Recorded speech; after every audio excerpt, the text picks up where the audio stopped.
Vanoggend is een van daardie dae wat 'n mens opstaan en jy besef dat sy majesteit laat vaar nie die werke van sy hande nie. Dis een van daardie dae wat jy wakker word en weet dat die Godhoof sal hierdie plek skud totdat elke knie sal buig en elke tong sal bely. Dit maak 'n ander soort energie in 'n mens se hart staan maak. Dit maak dat 'n mens die plek met 'n soort nikkerige blydskap aankyk. Dit maak dat jy vir die plek skreeu: Minda, die Elohim kom. Ek voel so opgewonde vanmôre en ek vra vir u dat hy hierdie energie sal optel en saam met ons deur hierdie boodskap sal beweeg. Die tema vanmôre is die krag van onderwerping. Die krag van onderwerping.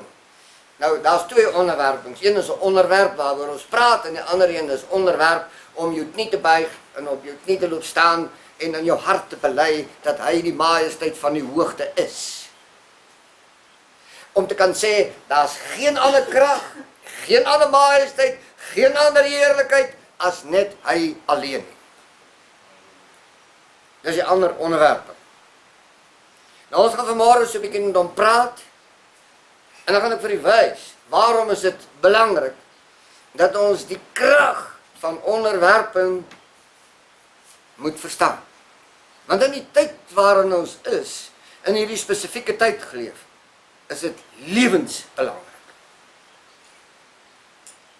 Kom ons kyk 'n bietjie eers in Jesaja. Jesaja se naam, se koppel aan Vader se naam soos jy kan hoor. En Jesaja beteken Ja sal red. Ja sal red. Nou, kom ons lees met mekaar saam in die 60ste hoofstuk.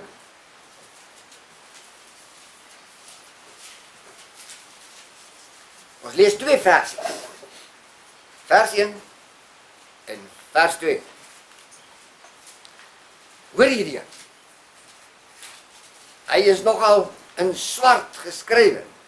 Groot hoofletters. Hy sê, staan op! Ek sê, dis nie 'n soebat nie. Dis 'n bevel. Hierdie volk het so geleer om soos 'n boemelang bakkant te staan. Sy het geleer om met vrees oë na die plek te kyk. Sy het geleer om met 'n sagte stemmetjie in die stof te piep. Die profeet sien dit. En hy kom skree hierdie bevel. Want jy moet verstaan dat Amos 3 vers 7 sê, dat die Elohim doen niks, tensy hy sy raadsbesluit deur die mond van sy profete bekend gemaak het nie. Nou hierdie is 'n raadsbesluit. Hoor vanmôre, hoe klink hierdie raadsbesluit? Staan op, word verlig. Word verlig, want jou lig kom. En die heerlikheid van majesteit Jahwe gaan oor jou op. Verseker is dit 'n goeie rede om dan op te staan uit die stofpiepery uit. Verseker is dit 'n genoegsame rede om die blydskap van die troonkamer in jou hart te ontvang. Verseker is dit genoeg rede om op te hou, om soos 'n slaaf hier rond te loop. Maar verseker is dit 'n rede dat die vorskap en die vorstinskap weer hier verlig sal word. Nou kom ons kyk. Vers 2. Want kyk, en hoor nou mooi hoe presies is dit, want kyk, die duisternis sal die aarde oordek, en donkerheid die volke. Ag, dit is vir my so kosbaar. As ek na hierdie teksgedeelte kyk, dan sê ek, Vader, majesteit van die hoogte, ek sien dis so. Die donkerheid is op die volke, en die duisternis, die Satan. Die Satan is die duisternis, hy is die nakash, hy is die slang, hy is oor die aarde. Is dit reg? Maar jy sal onthou in Genesis 1, vers 2, staan dit ook geskryf. Met ander woorde is 'n herhaling.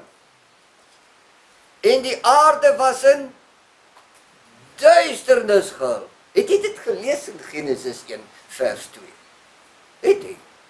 Het jy gesien wat staan daar geskrywe? En die gees van Elohim het gesweef op die waters en gesê, laat daar lig wees. Jy sien, hy is die lig, hy is die majesteit, hy is die krag. En die hele wêreld het hulle onderwerp aan hierdie krag van die duisternis. En dan kom die Elohim en hy sê, laat daar lig wees. Nou lig is krag. Lig is dinamika. Lig is warmte. Maar lig bring skeiding. Interessant. Dit kan net so donker wees as jy wil. As jy die ou vuurtjie so trek in die donker, dan vlug die duisternis. Dit is net so 'n klein vlammetjie, geliefdes. Stel jou voor, die lig van die Elohim, omdat jy jou aan hom onderwerp, word jou deelagtig. Hoe ver sal die duisternis dan van jou af wees? Hoe groot en magtig sal die krag dan by jou wees? Klink vir my die moeite werd. Klink vir my die moeite werd. Want kyk, die duisternis sal die aarde oordek en donkerheid die volke. Prys hy dan, maar by jou. Maar by jou sal sy majesteit opgaan en sy heerlikheid sal oor jou gesien word. Jy moet werd om daarvoor op te staan. Jy moet werd om jou te onderwerp aan hierdie heerlikheid wat 'n raadsbesluit is. Nou waarom moet hierdie volk oplossingkies soek? Waarom wil sy nuwe kerke, nuwe geloofsgroepe, nuwe weerstandsbewegings en nuwe politieke partye in haar vermoeienis probeer oprig, planne maak, nuwe konstitusies skrywe? Waarom? Al wat die Elohim vir hierdie volkie sê, staan op en word verlig. Dis die oefening. Waarom? Want as jy opstaan, gaan hy 'n ding doen. Hy gaan sy heerlikheid op jou terugplaas. En die raadsbesluit sê, hulle sal my heerlikheid by jou sien. Geliefdes, ek wonder of ons regtig weet hoe magtig dit is. Onthou jy die verhaal van die verlore seun? Dis Adam, dis u en ek. En ons het hierdie wonderlike erfporsie afgeëis volgens ons geboortereg. En hom in 'n sak gepak, oor ons skouer gegooi en ons hier afgegaan na die volke van die wêreld toe. En hierdie erfporsie bemors, uitgegee, uitgehoereer en alles daarmee gedoen wat sleg en gemeen is. En op 'n dag toe ons binne in daai sak voel vanoggend, toe is daar niks, net rafels. En hierdie volk het waaragtig by 'n plek aangekom waar sy Peter met die rafels. En dan gaan staan sy nogal en sy gaan kyk vir die peule van die varke. Nou hierdie varke wat die Bybel van praat, is nie die varke wat u ken nie. hierdie bacon and eggs bedryf nie. Dit is nie 'n landrasvark nie, of 'n kortkop, of 'n wat ook al nie. Hierdie varke is die varknasies van hierdie plek. Want jy moet onthou dat die koning wat sê dat sy heerlikheid sal by jou gesien word, sê mos in die uitdruklike taal, verstaanbaar in ons taal vandag. Moenie jou parels voor die varke gooi nie. Wie is die parels? Wat is die parels? Dis die koninkryks evangelie. Dit is die heerlikheid wat aan hierdie volk behoort. Moenie hierdie heerlikheid na die varke toe vat nie. Onderwerp jou aan sy majesteit en sy heerlikheid en jy sal sy krag deelagtig word. En toe luister hierdie volk nie. Haar predikante en haar pastore en haar ouderlinge en haar oudstes en als het by die sendingsveld geld gebedel om Afrika en China toe te gaan, terwyl die boek nie so sê nie.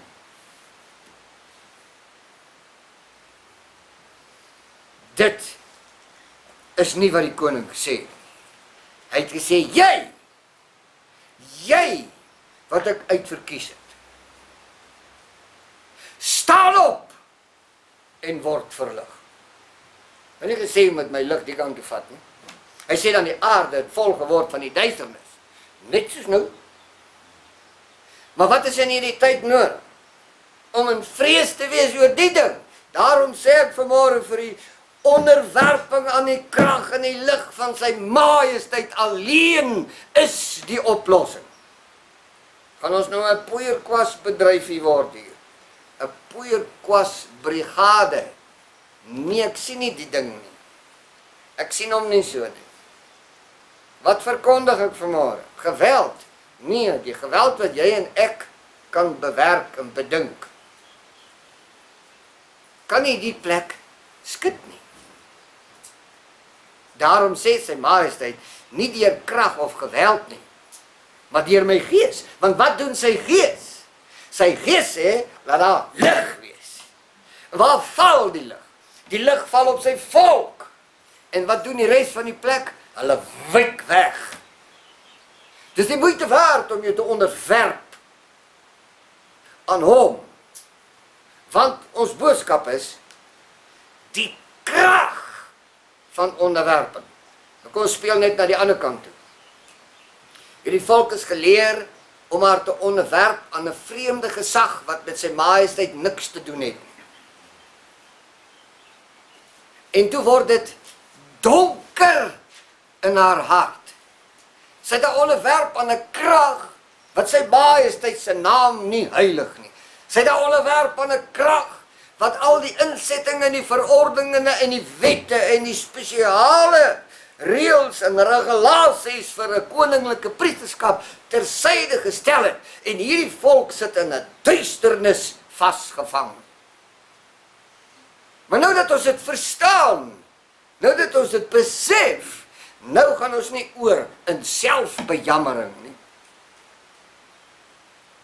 Laat my so dink aan hierdie kosbare oefening, die dag by Karmel, toe hierdie volk hulle onderwerp aan die heerlikheid van sy majesteit. Toe stap hulle daar weg. Hulle maak die Joseph Rogers skerp. En hulle slag 850 Baalpriesters. Maar dis nie al nie, die ou kleintjies. En die wat amper groot is, en die wat groot is. En die volwassenes, en die ou mense. Se harte begin brand. Want hulle het wat gedoen? Hulle het opgestaan om wat te word? Om verlig te word. En weet jy wat het hulle gedoen? Hulle het die land gereinig van heilige boomstamme, klippilare, vreemde tempels. Hulle die afgode gebrysel. Ek hoor hy klein mannetjie sê, pa, gee my daai 4 pond, ek wil ook 'n hou inkry. Jy sien, die hele volk, klein en groot, was in 'n passie van die heerlikheid en die lig het op hulle geval. Wat in hierdie land gaan gebeur is presies dit. Wat jy gedink 'n nuwe politieke party gaan hier onder die tugtige aan die hand van die Almagtige beskerm, foei tog. Daar's net een ding wat gaan werk. Staan op en word verlig. Onderwerp jou aan die heerlikheid en die majesteit in die hemele. Daar is jou krag en daar is jou verlossing. Kom ons spring so 'n bietjie na die Nuwe Testament toe, Efesiërs 6. Julle ken hom so baie goed. Daar baie gepreek oor die wapenrusting en so meer en as jy vaak word staan op die stoel en moenie so 'n papperd wees nie. Sê bietjie jy's vaak. Luister baie mooi. Efesiërs 6 vers 10. Hier sê hy sluit aan by Jesaja. Hy sê in vers 10, eindelik my broeders. Nou ek dink nie Paulus het enige iemand gesoebat nie. Was 'n lekkerige man daai.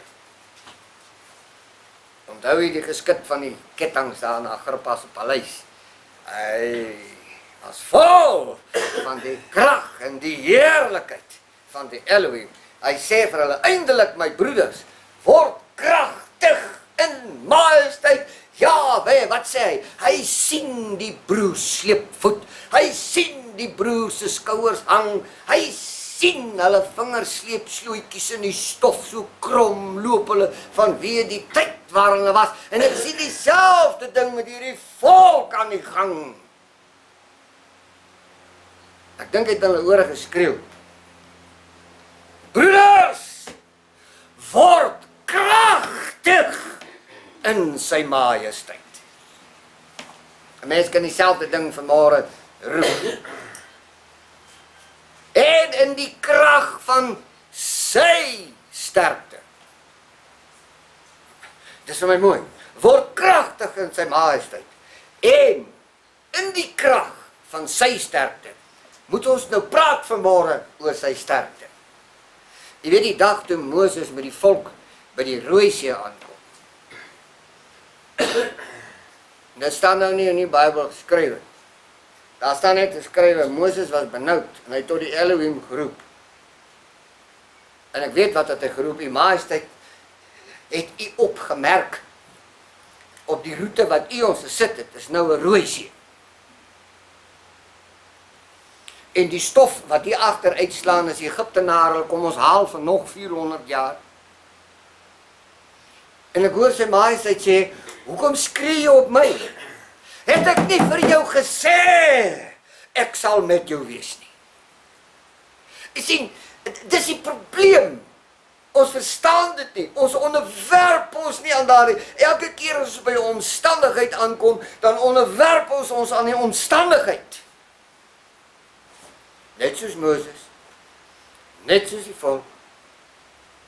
Moses, steek jou staf uit oor die Rooi See en kloof die water en laat my volk droogvoets deurgaan.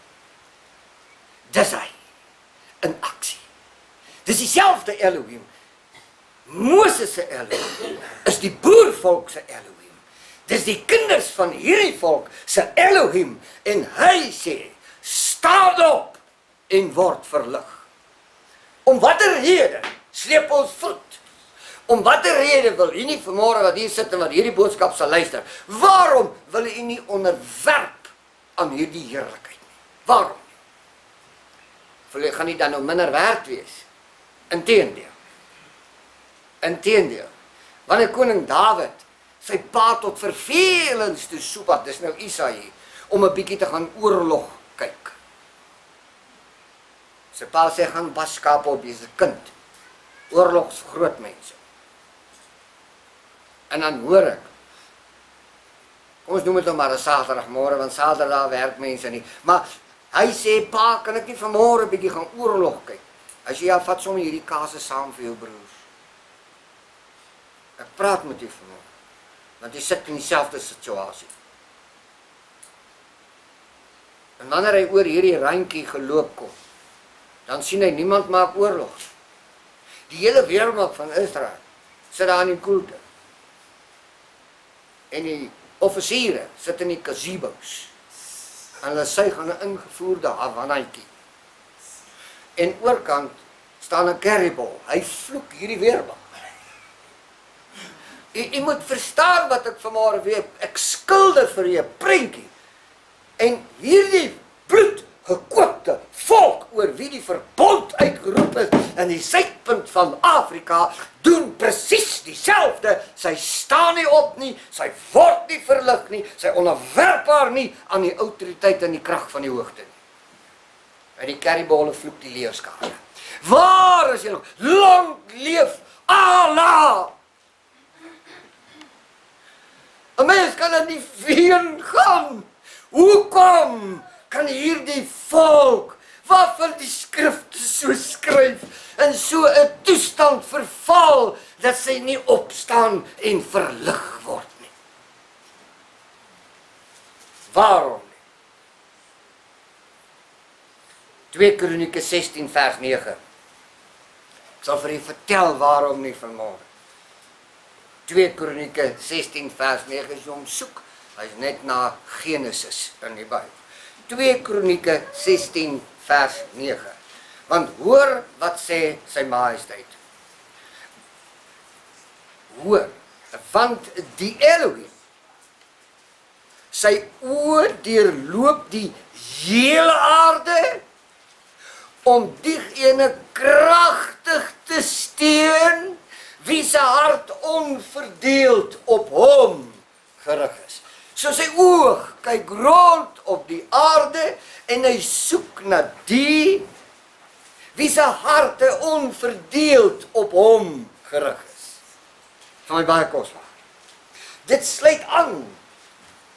Jesaja sluit aan by hierdie een. Maar ons moet eers met mekaar so 'n bietjie teruglees van die 7de versie af, om net vir die scenario te verduidelik, en om te verstaan waarom het belangrik is vanmôre, dat jy hierdie boodskap ter harte sal neem. Ons het mure van Jericho wat voor ons staan. Ons het 'n Rooi See wat voor ons staan. Ons het 'n paar Goliatte wat hier rond laster. Nie waar nie? Nou maar kom ons kyk, wat sê die Elohim oor hierdie aangeleentheid? En wat het ons verswak? Wat het ons vermoei? Wat het ons hande geboei? Wat het ons verstand in beklemming gebind? Kom ons kyk 'n bietjie daarna vanmôre. 2 Kronieke 16 vers 7.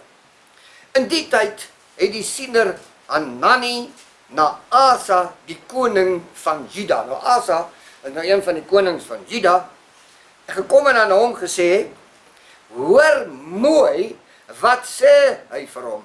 Omdat u op die koning van Aram gesteun en nie op majesteit Jahwe u Elohim gesteun het nie. Daarom het die leer van die koning van Aram uit u hand vry geraak. Ek sê dit vanmôre vreesloos. Omdat hierdie volkie nie gesteun het op die Elohim wat daar hier geplant het nie. Daarom het hierdie spul hier buite onder haar gesag vry geraak. Hier staan hy. Nou kom ons kyk 'n bietjie verder. Was die Kusiete, hulle is ook oral, selfs in daardie tyd. Was die Kusiete in die Libiërs nie 'n groot leermag met buitengewoon baie strydwaans en perderyters nie? En tog het hy, majesteit Jahwe, hulle in u hand gegee.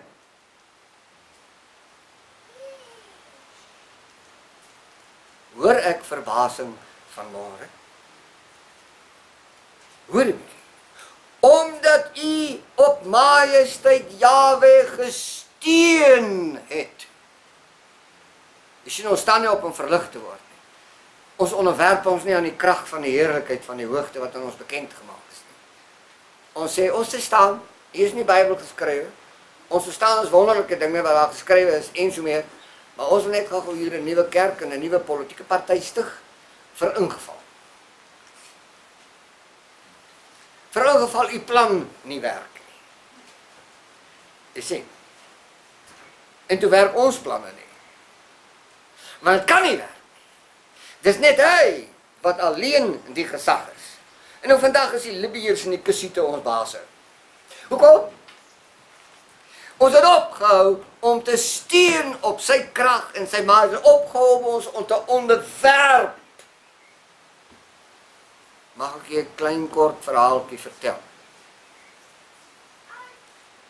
Daar was 'n jong paartjie, arm.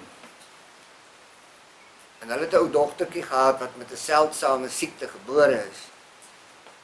En uiteindelik het hulle uitgevind dat net proteïene kan hierdie siekte onder beheer bring. En die dokter sê vir hulle, hierdie kind moet elke dag eiergeel inkry. Hulle sê, is reg, ons hoor alles wat jy sê. Maar ons kan nie 'n hoendereier bekostig. Wat nog van 'n hoenderhen? En die dokter, traan in sy oog gehad, hy sê, gaan bid die Almagtige hieroor. En hierdie twee jong mense het met verbasing teruggegaan huis toe. Maar die ding laat loop. En elke dag het hulle gesien hoe hierdie lievelingskind van hulle verswak onder die aanslag van hierdie siekte. En uit desperaatheid onderwerp hulle aan die krag van die Allerhoogste. Hulle sê, U Majesteit, ons ken U nie eintlik. Maar die dokter het gesê, as ons vir U vra, sal U 'n plan maak. Nou luister vir my. Terwyl hulle op hierdie trappie sit die volgende môre, kom daar 'n hoenderhen aangestap. En die hoenderhen lê eier daar by hulle voete. En daardie hoenderhen, daardie eier, bly lê, totdat daai dogtertjie gesond was. Dus die hoenderhen ook weg. Klein verhaaltjie. Maar u vergeet, wanneer hulle by die tolhek kom, dan sê die koning van hierdie hele skepping, hou op sukkel, gaan daar, ek het 'n vis opdrag gegee, hy het 'n parel in sy bek, bring die parel hier, ons die tolgeld betaal. U sien, hy is absoluut die gesag, hy is absoluut die heerlikheid, daar's niks op hierdie skepping bokant hom nie, dis die moeite werd om jou te onderwerp aan hierdie heerlikheid. Onderwerp beteken nie, jy word 'n boemelaar nie, jy word piepende in die stof nie, jy staan op, en jy word verlig. Nou was die Kusiete en die Libiërs nie 'n groot leermag met buitengewoon baie strydwaans en paarderyters nie, en tog het hy hulle in u hand gegee, omdat u op sy majesteit wat gedoen het, gesteun het. Vers 10. En dis so typies van hierdie boervolk. Sy het 'n lekker stywe nek, hoor. Hoor bietjie. Hoor wat sê vers 10. Maar Asa het hom vererg vir die siener en hom in die gevangenis gesit.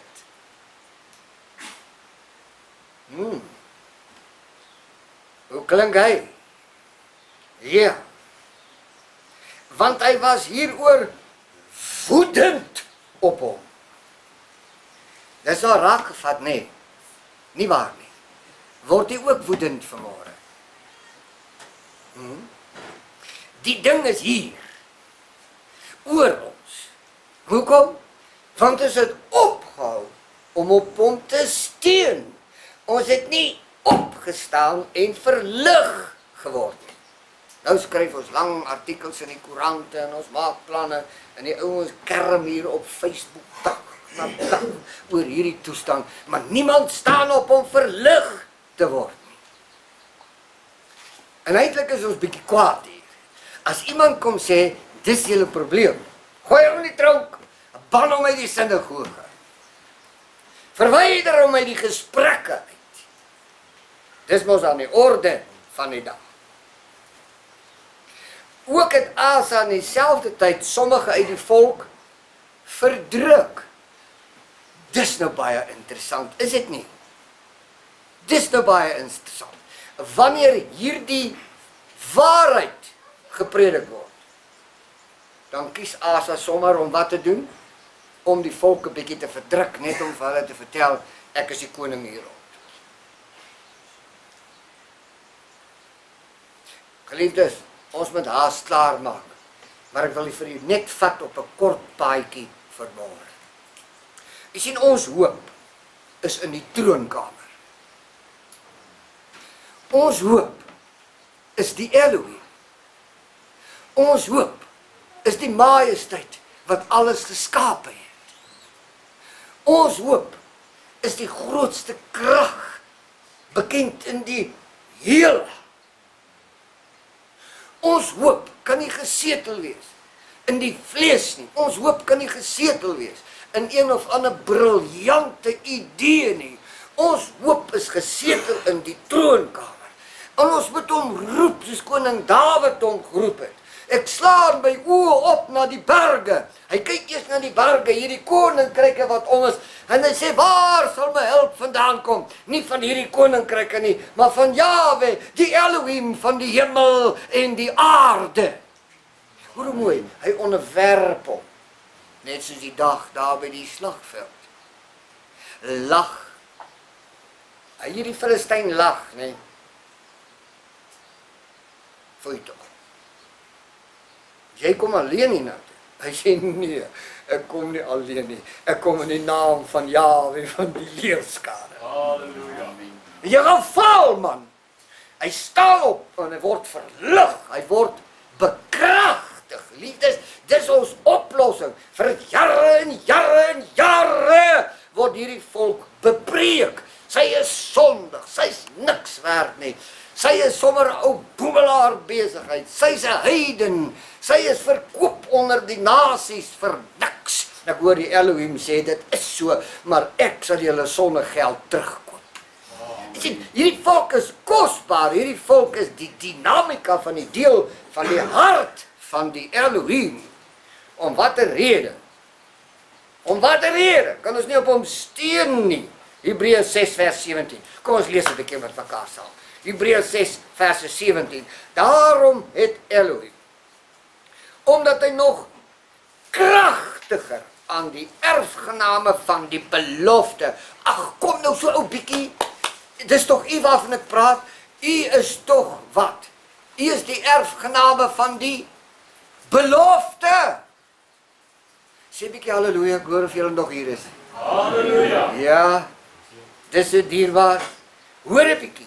Daarom het Elohim, omdat hy nog kragtiger aan die erfgename van die belofte, die onveranderlikheid van sy raad wil toon, dit met 'n eed gewaarborg. Nou wat het hy gewaarborg? Sodat ons deur twee onveranderlike dinge, waarin dit onmoontlik is dat Elohim sou lieg, kragtige bemoediging kan hê. Hoe klink hy? Hoe klink hy? Ons wat ontvlug het om vas te hou aan die hoop wat voor lê. Moet ek vir julle sê, waar is die hoop? In die troonkamer.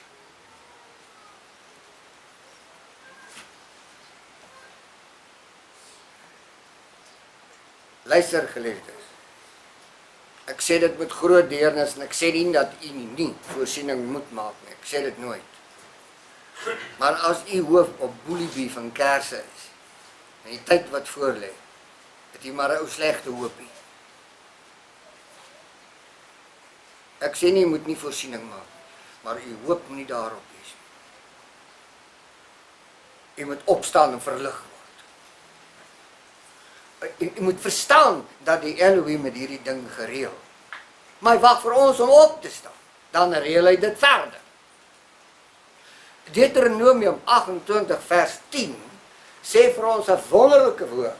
Wanneer ons opstaan in die lig wie hy is, dan staan daar geskrywe dat die volke van die lande rondom sal sien, hulle sal sien dat my naam by julle is en hulle sal vir jou vrees. Dis 'n waarborg. Nou wat moet hier gedoen word? Ons moet ons onderwerp aan hierdie gesag. En ons krag kom uit hierdie onderwerp. Wanneer ons afbuk en hierdie krag eer, dan word ons deel van daardie krag. Ons word deel van daardie majesteit.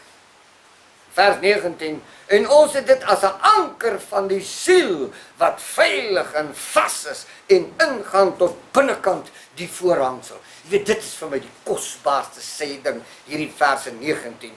En ons het dit as 'n anker van die siel. Wat is die anker? Die Elohim kan nie lieg nie. Ons het dit 'n anker van die siel, wat veilig en vas is, en ingaan tot binnekant die voorhangsel. Weet jy waar dit? Agter die voorhangsel is waar die heerlikheid van die Elohim is. Dis waar die Shekinah, die lig van die Elohim, flikker en lewe. Ons het daarin waarword. Dis 'n vaste anker van ons siele, tot binne in daardie heerlikheid. Dan is dit mos die moeite werd. Dis mos die moeite werd, om dan vir hierdie wêreld te lag, soos klein koning Dawid daardie dag gelag het. Hy het gelag. Wie is jy? Jy gaan val. Wat sê ons vanmôre vir die plek wat hier opgerig is? In die naam van Jahwe Elohim, ons vrees jou nie. Jy gaan val. Die Elohim het dit gespreek. Psalm 146 vers 5. Ek praat oor hierdie opstanding. Hierdie heerlikheid om op te staan. Hoor pragtig in Psalm 146 vers 5. Wel geluksalig is hy wat die Elohim van Jakob het as sy hulp. Wel gelukkig en salig. Afrikaans is nou mooi by mekaar gebou. Wel beteken alles is gaaf hier rond. Gelukkig, die vyande is op hulle plek waar hulle hoort. Salig beteken Immanuel, Elohim by ons. Hoekom? Wel geluksalig is hy wat die Elohim van Jakob het as sy hulp. Manne.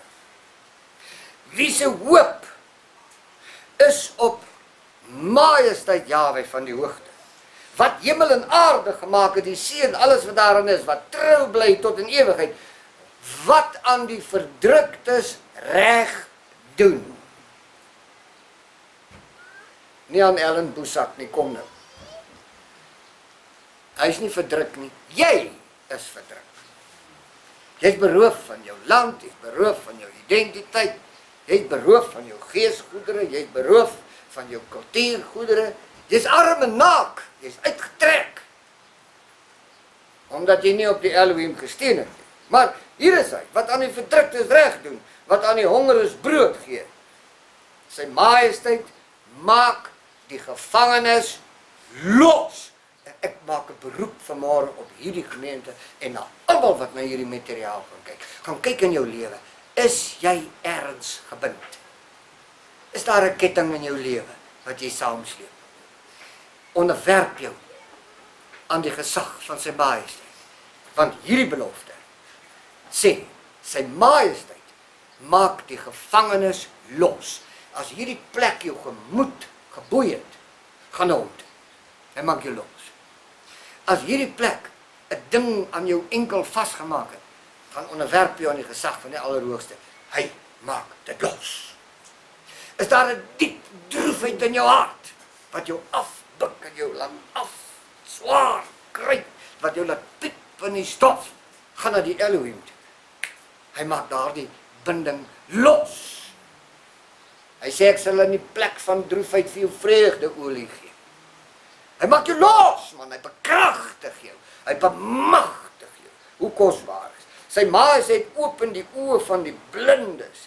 Hy rig die wat gebo is op. Hierdie volk is geboe aan die suidpunt van Afrika. En sy steen en kreun. Hulle staak. En daar's nie boeliebeef op die rakke nie.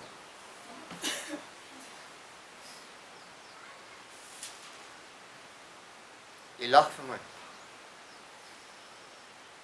Ek sê vanmôre vir die Elohim het gesê, in jou nood sal jy my roep. Dit kom. Maar ek bid dat hierdie manne en hierdie vroue daardie dag sal opstaan om verlig te word.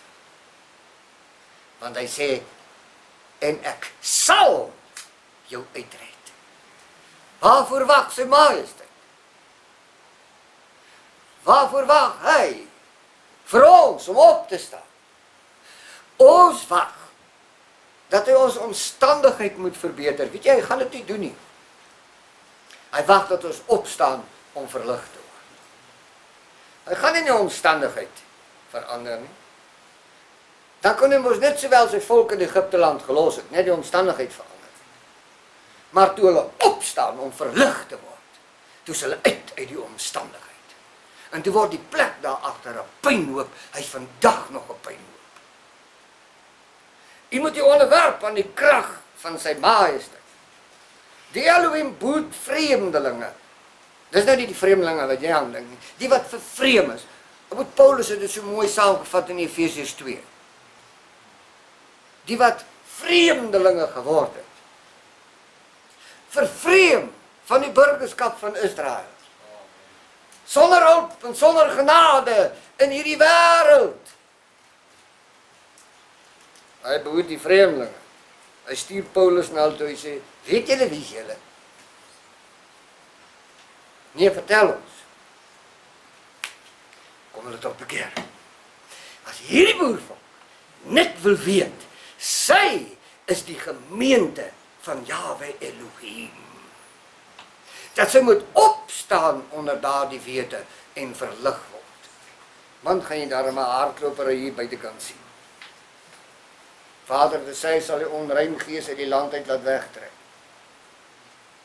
Boek sê so. Sê ek, Vader, baie dankie. So kosbaar, ek weet dit sal gebeur. Maar die majesteit kan ek tog net vra dat hulle ou drade en ou singplate saamvat waarheen hulle kom. Sy majesteit is Psalm 146. Jy moet ook gaan lees. Hy bekragtig, hy tel op, hy bring 'n nuwe lied in jou hart. Hy maak 'n passie wakker wat jy nie kan oor stil bly nie. My hele lyf vibreer oor hierdie teks. Vers 10. Jahwe is vir ewig koning. Jahwe is vir ewig koning. Daar is geen ander koning as hy nie. En hy is jou Elohim. O Sion, van geslag tot geslag. Halleluja. U hoor hom nie? Halleluja. Ja, dankie. U hoor hom nie. Hy is van geslag tot geslag vir ewig Elohim. Die Elohim wat saam met Abraham op die bankie vleisie en brood geëet het. Toe Abraham met hom probeer onderhandel het oor Sodom en Gomorra. Hulle eet daai lekker vleisie. Hy sê, majesteit, ek weet hy is op pad daar na Sodom en Gomorra toe, maar hy is toch 'n regverdige en 'n liefdevolle Elohim. As daar nou 50 dae binne is, sal hy die stad spaar. Ja, Abraham, natuurlijk sal ek die stad spaar. Maar daar is die 50. Hy sê, majesteit, wat van 20? As daar 20 is, sal jy die stad spaar? Hy sê, ja, sal. Maar daar is nie 20. Hoor, dis nou wat onderhandelings maak. Hy sê, nou, wat van 10? Abraham, ek sal, maar daar is nie 10 nie.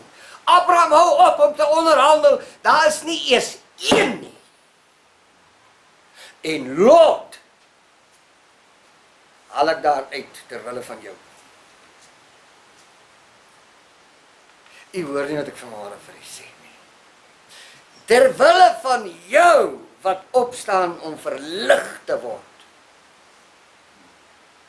sal die Elohim die heerlikheid in hierdie land laat afkom. Daarom is dit belangrik. Messia het ons kom leer hoe groot die krag kan wees wanneer ons onsself onderwerp aan sy majesteit. Hy sê so. Hy bid by Lazarus se graf. Hy sê, my Vader, dankie dat u my verhoor het. Nie gelees nie. Dankie dat u my verhoor het.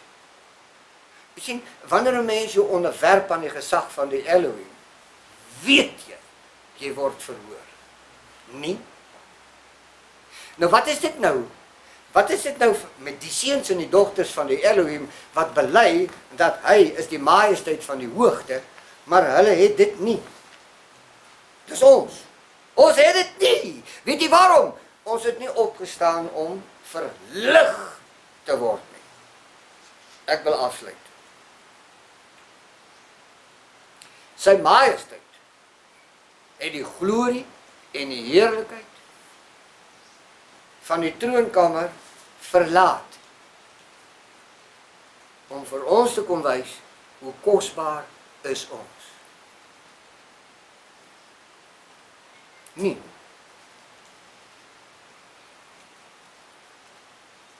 Wat 'n wonder liefdesoefening. Dis sy bruid, dis sy volkie. En weet jy, hy wou vir hierdie volk die grootste geskenk in die hele heelal gee. So lief het hy. Hy sê ek het jou lief met 'n ewige liefde. Het jy dit al raak gelees in die skrif? En toe het hy deur die hemele gegaan. En hy het alles ondersoek. Al hierdie wonderlikhede wat hy geskaap het, dat hy dit kan aanbring om vir hierdie een wat hy met 'n ewige liefde liefhet te kan gee. Toe vind hy niks wat kosbaar genoeg is in sy oë vir hierdie vrou van hom, hierdie geslag van hom. Toe kom hy hiernatoe en hy kom gee homself vir haar. Nou vra ek net vanmôre, klein volkie wat deur die droefheid van tyd onder die hand van sy majesteit gekom het. Hoekom staan jy vanmôre nie op en word verlig? Waar? Waar? Paulus sê in Efesiërs 6, hy sê in skoene aan julle voete, die bereidheid vir die evangelie van vrede. Party ouens het stoutskoene hier aangetrek en die vrede na die verkeerde plekke toe gevat. Maar hierdie vrede, die teenwoordigheid van sy majesteit in die laar bring vrede in die laar. Maar vrees en bewering aan die buitekant van die laar. Ek sê hierdie skoene. Hierdie skoene. Nou met jy nou weet, hierdie skoene is nie net sommer skoene. Jy moet gaan lees wat sê Habakuk oor hierdie skoene. Dis 'n raadsbesluit. Paulus praat uit 'n raadsbesluit aan die adres van die Paulus afskieters. Paulus praat uit die raadsbesluit. Hoor hoe mooi sê hy dit. Habakuk 3 vers 19. Sy majesteit Jahwe is my sterkte. En hy maak my voete soos die van herte. En hy laat my tree op my hoogtes. Watter hoogtes? Kan jy, as jy opgestaan is en verlig geword het, nog in die skemerwêreld vertoef? Kan jy? Kan jou gedagtes daar vertoef? En wat is die volheid hiervan? Behalwe dit alles neem die skuld van geloof op. Nou hierdie skuld van geloof is vir my so mooi. Vader sê vir Abraham in Genesis 15 vers 1. Hy sê vir hom baie mooi. Hy sê Abraham, ek het nou baie met jou gepraat en ek weet daar's 'n kommer in jou hart. Want die plekke waarheen jy gaan is vyhandig. Dis nie aangenaam nie. Die Satan lê op die loer. My woorde. Maar bly nou net 'n bietjie by my toe. Genesis 15 vers 1. Na hierdie dinge het die woord van Majesteit Jahwe tot Abraham gekom in 'n gesig en gesê, ek stuur die huis toe vanmôre met hierdie. Vrees nie, Abraham. Ek is vir jou 'n skuld en jou loon is baie groot. Wat kan ek sê vanmôre as net die volgende? Onderwerp jou aan die gesag van die Elohim, dan word jy deel van sy krag, van sy sterkte. En hy self is jou skuld. En terwyl hy as jou skuld optree, sê hy vir hierdie ou klein volkie, staan op en word verlig, want jou loon is groot. Oorkant die riviere van kus vandaan, sal my aanbidders my offer bring. Prys sy naam. Amen.